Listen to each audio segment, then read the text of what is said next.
Regarding that altercation he had with a fan of UFC 310, Dennis Buzukja says the last day of community service here in Miami. So excited to get the suspension lowered and the fight sooner than later. I've been working hard to get better everywhere. And with this time away from the cage, manifesting big night in a few months. Thanks to everyone who cares for being patient. I can't wait to put on a show for everyone. Tom Aspinall used to be a bouncer before he did MMA. Gave him a lot of real-world experience dealing with unpredictable situations. One of those unpredictable situations was someone bit off someone's nose. I used to work the door, right? Well, I used to work on a nice bar, on a really nice bar, kicking off like people are fighting in there. So we ran it.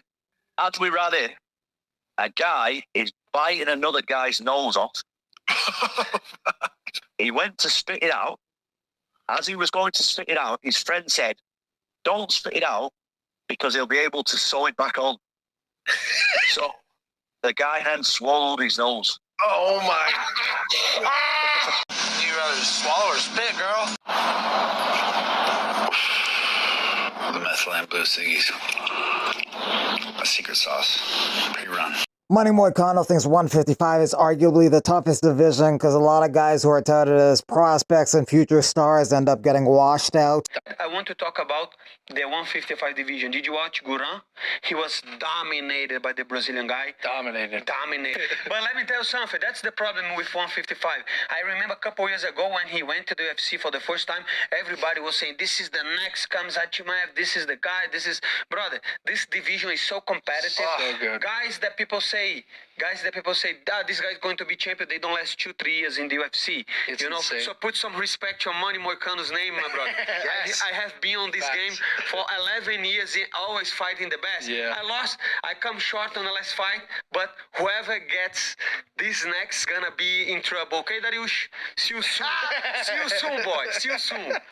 Conor McGregor has a cigar company called Notorious Cigars, and he's doing a cigar tasting at the Admiral Club on Saturday in Orlando, Florida. Conor is in Florida for BKFC Hollywood. For the inaugural BKFC King of the Streets Championship, the former pound-for-pound Luis Palomino takes on the fighting pride of Broward County, Howard Davis. Relax.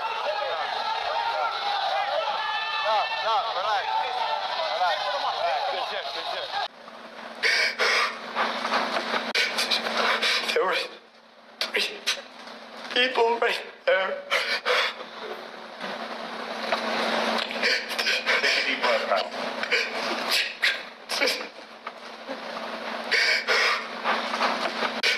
Terrence Crawford says one thing I love about the UFC, a guy can lose and still be supported in boxing. Floyd made it to where you lose, they kick you to the curb and say you're a bum. But you see that also in MMA. Leon Edwards just lost 2 in a row. Now a lot of people calling him a bum. He got lucky with that kick against Usman. If he didn't get that head kick against Usman, he'd be serving you fries at McDonald's right now. Rainier Derrida is going to be taking on Bo Nickal, Maytree in Iowa. Derrida plans to force Bo Nickal to grapple with him. Who wants to see us strike? That might be tough to do because I don't think he's going to be able to take Bo Nickal down, and his striking isn't the greatest. Derrida disagrees. I need to get close, put the pressure on him, hit him a couple times, and I think he'll definitely start shooting. I think the fight is won or lost in the clinch. That's where most of the fight is going to happen, and most of the exchanges in the fight are going to happen. I'm really working on seeing if I can get him with some good knees, some good elbows, throwing him, tripping him, getting him to his back. That's the plan. I think I can take him down. I think I have a shot at that as well. I've always trained with high-level wrestlers, especially here in Florida at Killclef FC. Something I notice is upper body work is where I do my best work. Volkanovski has spent his UFC career swimming with the Sharks, battling the most dangerous fighters in the featherweight and lightweight divisions. Now, as he prepares for Diego Lopez, he's taken that metaphor to the real world. Literally, swimming with sharks in the ocean. Meanwhile, Lopez is about to step into uncharted waters. A 5-round fight is a deep sea he's never ventured into in the UFC, while Volk has navigated those depths 5 times before. Lopez may be eager to dive in, but Volkanovski is the one who knows how to stay afloat when the tide gets rough. it wasn't my full potential in the ring. So I know that I can do better, and you'll see that Saturday night. Michaela, have you thought about what it's going to be like sitting in that corner and seeing your former trainer across the ring in the other corner? It doesn't bother me. Listen, he was always in her corner. He may not have been there physically that night. You know, when he needed her, he wasn't in her corner. But he was in her corner behind the scenes, in the camp, in the build-up. He was always there. So it doesn't matter if I have to look at him across in the corner or not. The fact is, he took on Sandy. I had to leave and find a new team. So the betrayal was already there.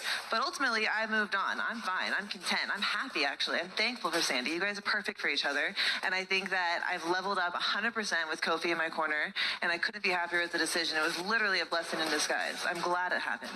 Joe Pyfer wants to be the first guy to KO Kelvin Gastelum on Saturday. Most of his wins are by KO, including his last one against Marc-Andre Barriault. Before that, he fought Jack Hermansson, couldn't knock him out, lost the decision. And the fight before that, he won via arm triangle against Abdul Razak Al Hassan, who just got released by the UFC the other day. Yeah, I love the matchup. I thought it was very exciting. You know, he's a guy that likes to bring it. You know, he's entertaining to watch. I would say as of lately, his performances, I don't think, are of Kelvin of old, but I do believe that he did his best work at middleweight. So, you know, I know my teammate beat him in Sean Brady and dominated, but we're two completely different fighters. And that's a question that's been popping up a bunch, but, you know, our styles are different. Sean's an amazing grappler. I'm a good grappler. I'm a great striker, I think, and I want to be the first guy to knock Kelvin out. So, yeah, when I saw the matchup, I thought it was a great fight for me. Hola amigos, les habla Julieta Martínez. Voy a estar peleando este viernes en Lux. Voy a hacer la primera pelea del main card, así que no se pierdan mi pelea por UFC Fight Pass.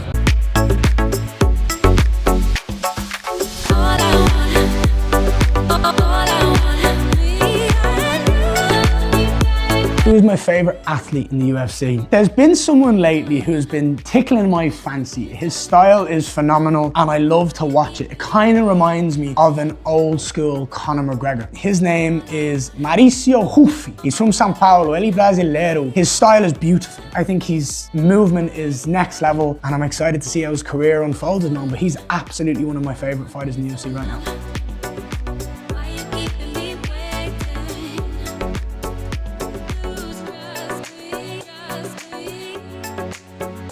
Have you found out where Colby Covington is hiding?